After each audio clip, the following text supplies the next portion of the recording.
Right, it's Thursday morning, and I've made a decision over the night, and it's not to go back up on the Espinarma to Sotres trail, which is a bit disappointing for me personally because this whole trip was about doing that trail.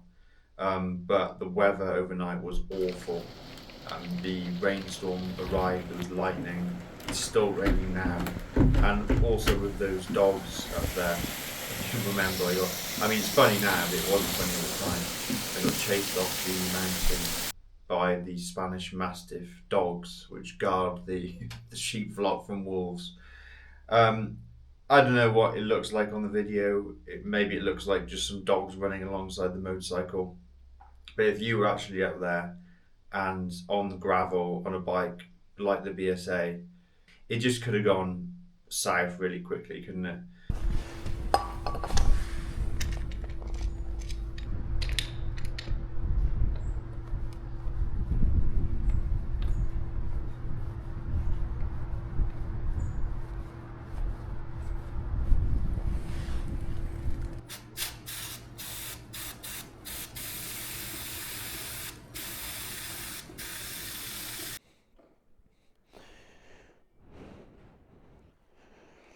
Right, BSA purrs into life. I've had to wait till about 12:30 just to make sure the rain stopped, because I don't really want to ride in the rain and get soaked. I've spent the time though updating my directions. Hopefully we don't get lost today, and we're going to head south towards Burgos. Off we go. Right, well, temperatures dropped a lot today, especially up here in the Picos. I've had to wait till the rain stopped as well. Raining again this morning, but we got a little break in the weather. I'm making the most of it, and we're heading down towards Potes. We'll go through Espinarma again, and then I'll head south towards Burgos. So my luggage is holding up really well. Nice CNC I've got two sets of nice CNC panniers, which is great, and I've got the little tank bag, which I'm obviously using for my directions. I've got this additional strap here in case it were to fall off, but I don't think I need it. Makes everything look a bit more cluttered up here, but seeing as I haven't used a tank bag before, I'm going with that for now. And of course I've got the tail pack, which is proving quite useful.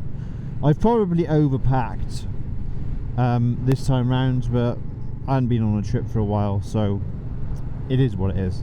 But I've got too many clothes, I think, too many t-shirts. I think you could probably get away with 3 and just wash them in rotation, hand wash them in where you're staying. So nice CNC stuff, doing well. The Keywave portable jack, forgot what to say then, I used this morning. Really like that little thing. It just does what it says on the tin, and I did a video about it saying it was a nice thing to have and whatnot, but now I'm kind of living that. I have just used it. I'm using it quite often just to do chain maintenance, and weirdly, when I'm on tour, I seem to do more chain cleaning and oiling than I do at home. I don't know why. It just seems like you're out and about, it kind of makes you maintain your bike a little bit better, which is kind of stupid, I know. Again, I was speaking to Two Wheeled Willie this morning, and we were talking about Hondas again. Honda seems to be the bike of the moment, and we not only the 750 came up. Did I tell you about the 750 in the previous video? I think I did. But have you seen there's actually a Honda Hornet 1000, which is pretty amazing, and it's going to be here next year, January time, and it's going to be an introductory price of $8,999. How amazing is that? I think it's got, I think you can get a special version as well, which has got Öhlins. It's called the SP. It's got Öhlins, Brembo stylemas, and a few other bits. There's the base model though is, yeah, £9. It's got a 4-cylinder engine, looks like a Ducati Street Fighter. Very, very cool. So I'm quite interested in that. Obviously I don't know what I'll do with bikes going forward. It's just, you know what happens, a bike comes up, catches your eye, and you start kind of scheming and planning and thinking about, ooh, could that bike join the stable? Obviously I wouldn't get the SP. The SP costs another £1,000 more, and everyone's saying that one's the bargain, but do I look like I need Olin suspension and Brembos? I'd be perfectly happy with the standard stuff. Right, well I've just stopped on the CA184, and if you look up there, oops, fingers in the way, just see the mountains. That's leaving the Picos behind, and we're going down towards Burgos. I've stopped at one of these roadside fountains, which you find all over these mountains. Because we've had so much rain recently, it's obviously flowing really well. And it's a good opportunity to empty your water bottles and fill them up again, because this water is the cleanest water you'll ever drink. So I'm going to empty my water bottles, fill them up, and just have a drink, really. I have, however, done something a tad foolish. I've ridden the bike up here totally unnecessarily, and I've now parked on a slippery algae covered platform, and this overhang is too sharp for the low slung Gold Star. So I'm going to need to probably go up there, turn round, and then come back down through this bog. So I can feel it's really slippery, so let's just oh god, this was all going so well, wasn't it? Got overconfident. So I'm going to try and get up there to that flat section and do a little bit of a reverse. Okay, wish me luck, especially on. Right, there you go. Shoot. This bit here, need to go back a bit more.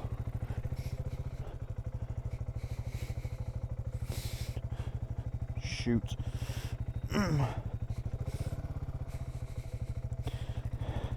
Got a bit of an angle here.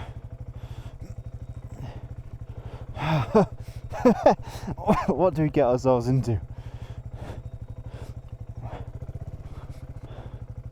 If I could just roll it that way a little.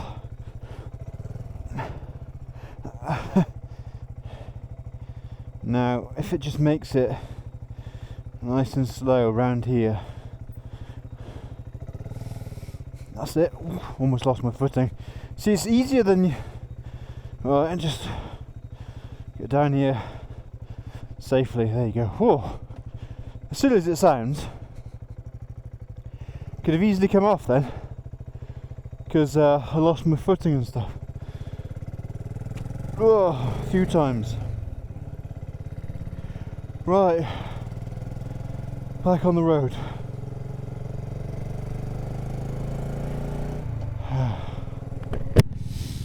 Got 81 or almost 82 miles since the last fill up. So when we get over 100, that's when I start to look for fuel. Now you'll find EV charging sites in every village, but no fuel. So maybe that's a sign of things to come. So this is CA184. This is quite a pleasant road, very slow. I mean, I'm doing 25 miles an hour most of the way. If you had a Royal Enfield or something, this would be perfect. One of those 350s. I mean, I famously said years ago you couldn't tour on a Royal Enfield Meteor 350, but if it was here, you 100% could. And you'd have great fun doing it. I mean, the BSA is just plodding. Well, it's lovely up here. Just stopped at a little mirador or viewpoint. I've redone all the roads, and we're just going to roll down now towards oh, and now we've moved on to the CL627. That sign just reminded me. But we're going to roll downhill now because it is quite cold up here. But the roads are really, really smooth, very quiet. I mean, I probably recommend this if, imagine you've got a slow touring bike. This is the kind of thing that these bikes are just made for. Look at this bend coming up here. On perfectly smooth tarmac, so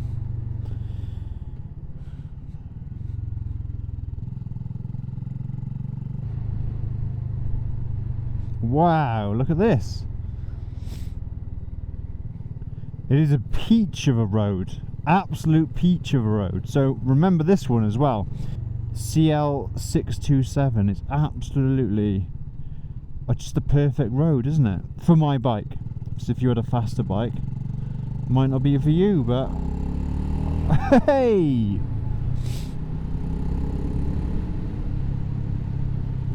well guys, I did want to talk about this later on, but it seems we've got absolutely perfect backdrop for it. Should we talk about this habit that people on social media have got, basically of trashing motorcycles?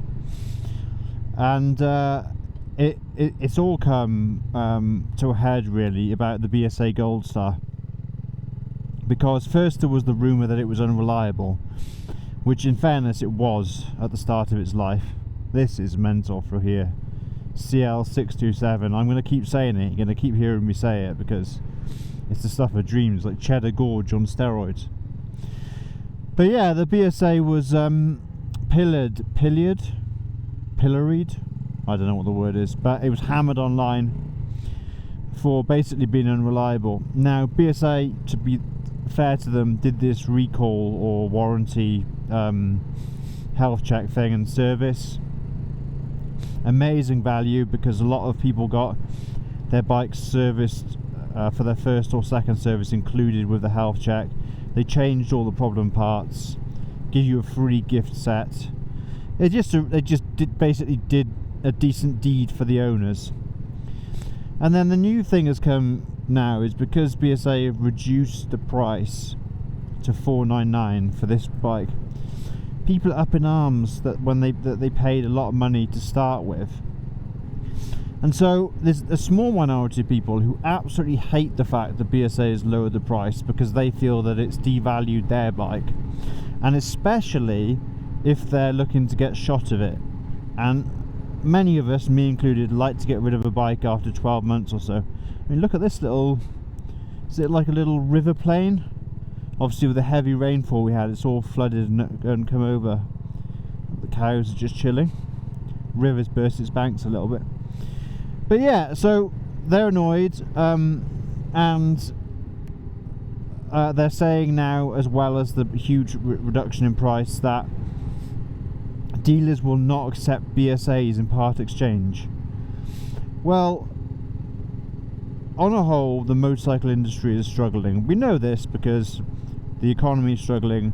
Bikes are basically a toy in the UK. It's not like Thailand or India or Korea or whatnot, where people use small capacity motorcycles for business and commuting and deliveries and everything basically. In the UK, they're a toy. People have got no money, so they buy less toys, so it's crushing the industry. Manufacturers have had to respond by slashing prices, and therefore BSA isn't alone in the fact that it's done a big reduction. KTM reduced their prices, CF Moto, some of it's like £3,000 off, Indian £2,000 off. I've seen £3,500 off an Indian FTR at a dealer. It's big money off, right? Oh, hold on, I'm just gonna go and have a look at the Ford. I've watched those Ford videos in the UK, and I kind of fancy just see if I can do my turn in the road correctly. Oh, hey, he's done it. I kind of quite fancy going down and having a look at this little flooded Ford. And so BSA is not alone. People are really annoyed, and they're basically slagging the brand off big time online, and I think it's damaging. I hate to say it, but I do think it's damaging BSA. And oh, so where do you go here? You probably go straight over, but they got the gate shut. There's probably a track alongside the river. So I think they're damaging BSA, and I do feel bad for BSA, because all of these opinions seem to get replicated online, if you know what I mean, or duplicated or propagated, whatever the word is. It seems to be the fact that a few people who are royally pissed are grinding an axe against BSA, and it's destroying the brand. And I think there's one guy in BSA for marketing. His name's Josh, I think. I've not spoken to him personally, but I've heard. And he basically, imagine when he comes into work, he must log on and think, oh my god, another 10 YouTubers have put out videos slagging the bike off. It's just people of these days are so negative in general, particularly in the UK. I mean, again, I'm out here in Spain and I've already noticed the energy is way lighter. In the UK, people are just so heavy, down and depressed and angry, so they vent all this stuff online, and I think it propagates towards brands potentially failing. So there you go. What do you do with that? You're not going to be able to stop it. So look at those horses, they're all running over to get some food. There's loads of horses. Fair play. Amazing animals. So I think with BSA in particular, I put out like a balanced view on my channel.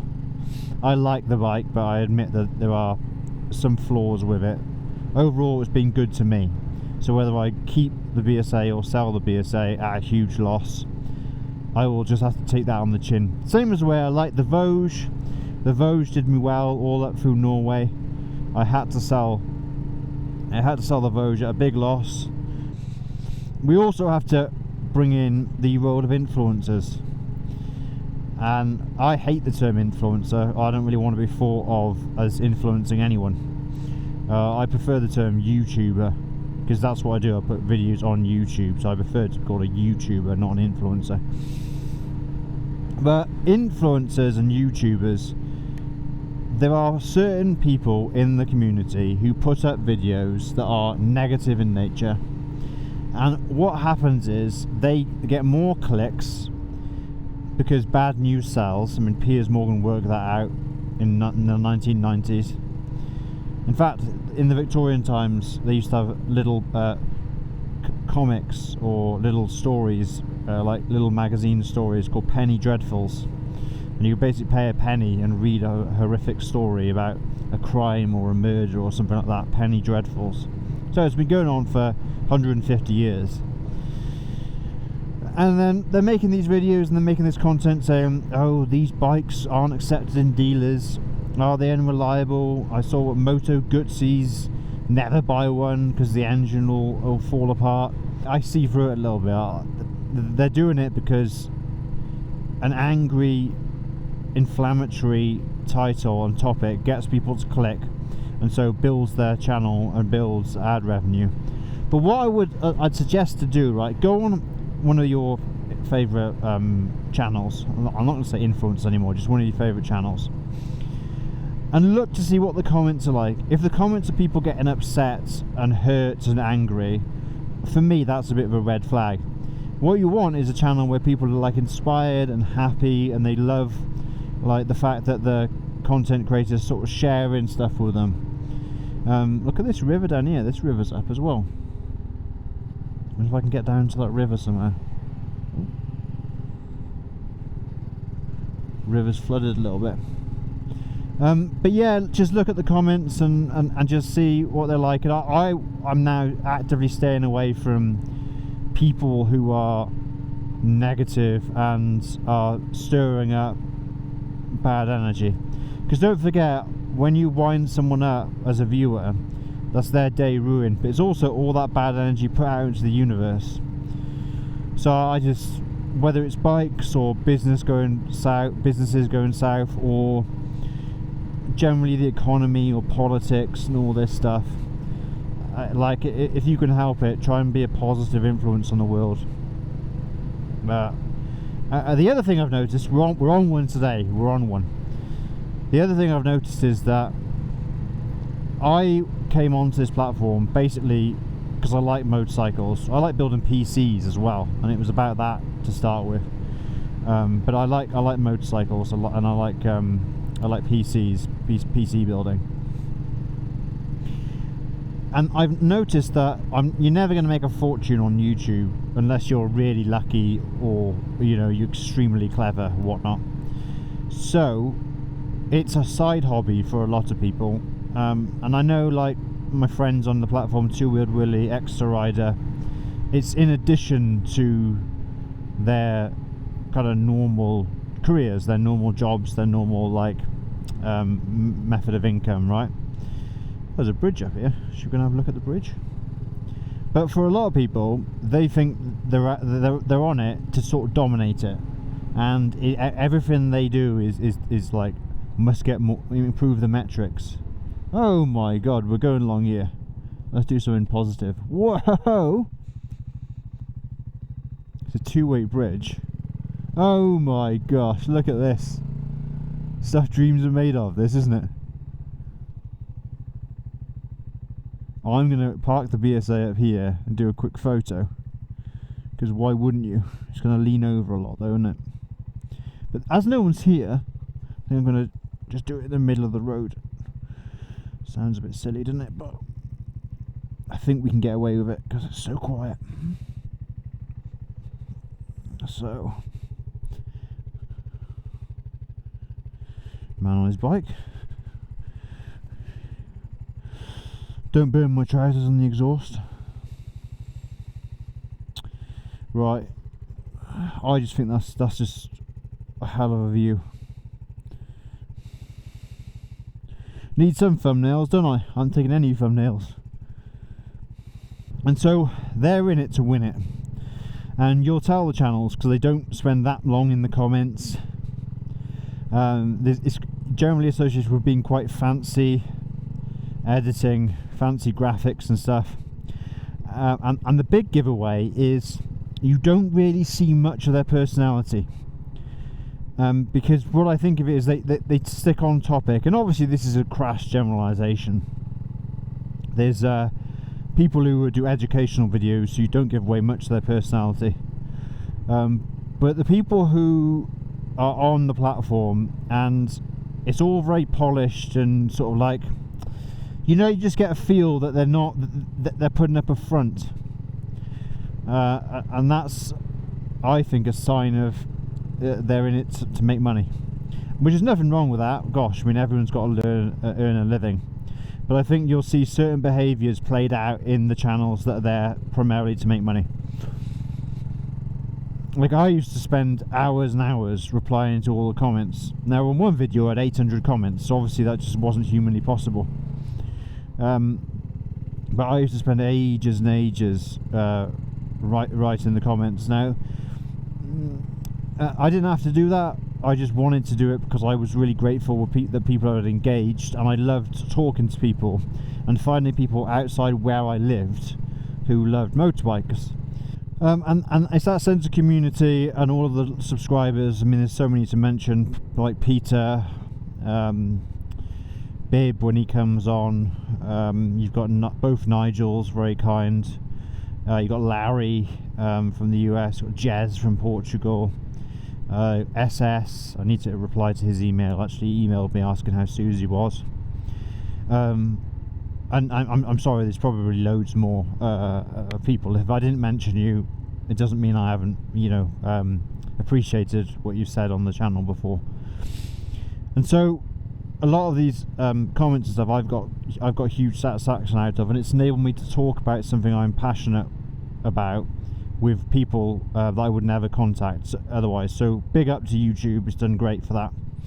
I think that the purveyors of bad news, at the moment, they're reaping the benefit, because everybody gets upset and clicks on it and has to watch it all the way through, so they're getting more money.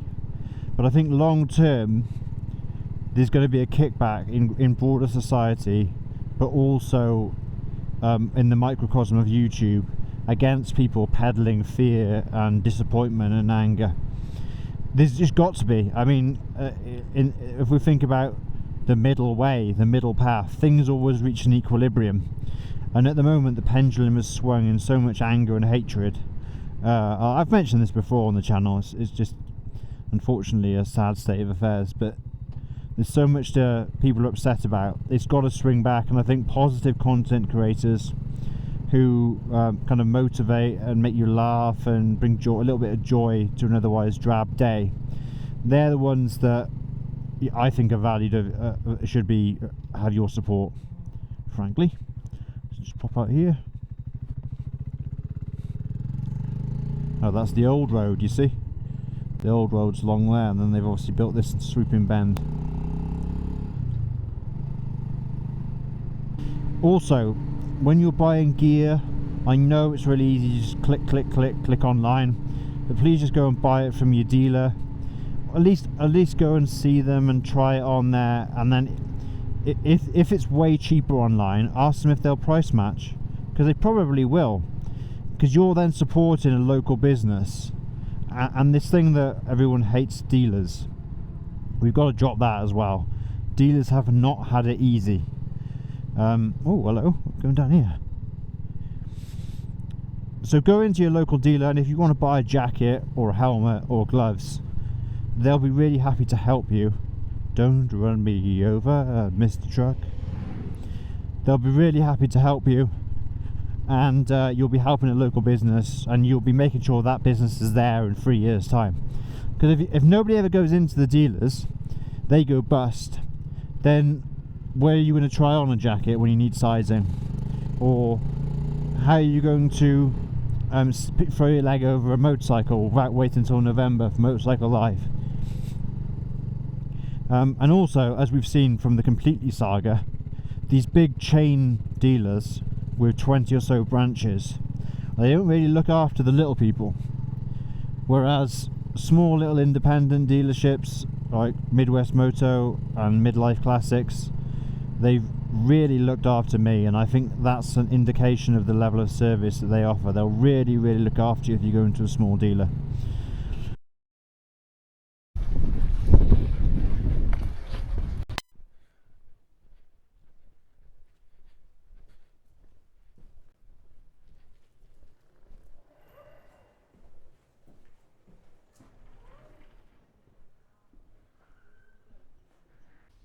Right, Parador number 2, and this one should show you. Oh, it's weird, isn't it?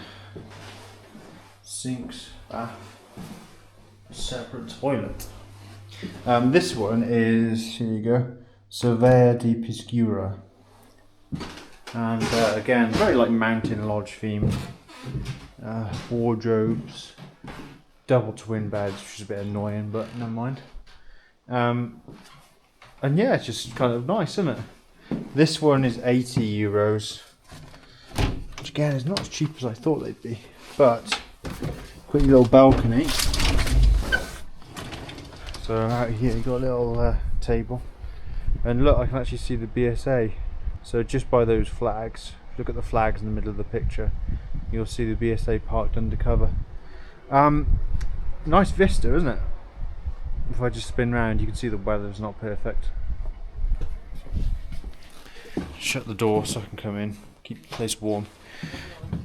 So we had a short ride today. Wasn't really feeling it, to be honest. Oh, that's a horrible view. Wasn't really enjoying it, so sort of stopped, saw the sign for the Parador and thought, well, I'm just gonna go and try it out. And yeah, here we are. Tomorrow, hopefully we got better weather. And bear in mind, I started the day at like 12:31. It'd be nice just to be able to get up early, have the sun shining, and go and ride without having to wait for the rain to stop. Because if I get soaked, there's no guarantee I can get dry again. Obviously, I can here, but I didn't know that until I got here. So, alright, guys, I've got a little thing, which is a little tip for you. Amigos of Parador, like friends of Parador. Amigo de Parador, and you get a free drink, which is kind of cool when you check in. So yeah, that's it for today. Short ride for me. We'll press on to Burgos. Oh yeah, I asked the lady at reception, it's Burgos. Burgos. That's how she said to pronounce it. So I'll try and do my best not to butcher Spanish going forward.